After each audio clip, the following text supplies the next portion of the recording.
You're right at the doorstep. It's kind of a hot spot right now. That's the hub of Fort Worth. These are just a few ways to describe an area rich with history and full of potential. The West 7th area has become the new home for trendy bars and breakthrough restaurants, fulfilling the needs of a rising demographic.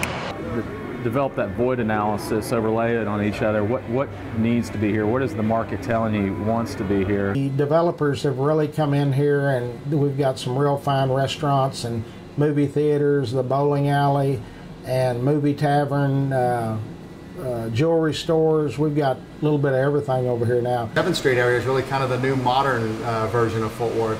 We've got a lot of the Old West, the stockyards, a lot of the historical areas, but the 7th Street area is a little more urban, a little more modern. It brings a younger feel.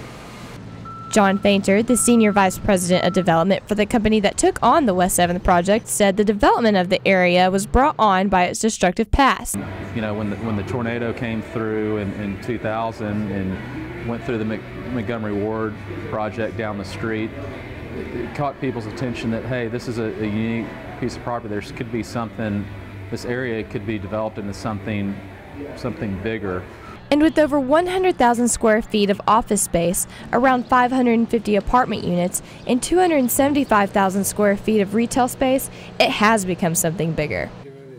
Larry O'Neill, Fort Worth historian and owner of Classic Detail, said that although West 7th has not always been highly developed, it has been an important location throughout Fort Worth's history. And Amon Carter had the entire United States Air Force flown here one time. It was only 7 airplanes, but he had them flown here. This was where everybody came. This was a meeting point for all the social activities that was done right here in this area. So it's throughout its history, it's been the focal point. When Amon was here and running this town, him and his gang was called the 7th Street Gang, and everybody's been here all along from the start. So this is where everything's happened. The West 7th area has been subject to many natural disasters. This is partly because of its proximity to the Trinity River. This is a focal point for disasters in Fort Worth, the 7th Street corridor. There was 3 floods and 1 tornado that did a lot of damage in the 7th Street area of Fort Worth.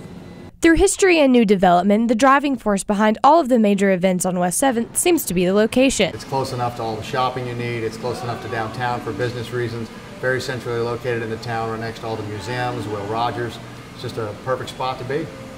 Uniquely located between where the daytime population works, downtown Fort Worth, and where a bunch of the population of Fort Worth lives, the west side and southwest side, and of course TCU, the Cultural District, the Trinity River, Will Rogers, the museums, and we saw unbelievable opportunity of a piece of property that hadn't achieved its highest and best use. And it's not finished yet. We've got major banks coming in here, major buildings, and it's going to continue on for a number of years. From destruction to reconstruction and new development, one thing remains clear. West 7th has much more in store for Fort Worth. Ariel Humble reporting.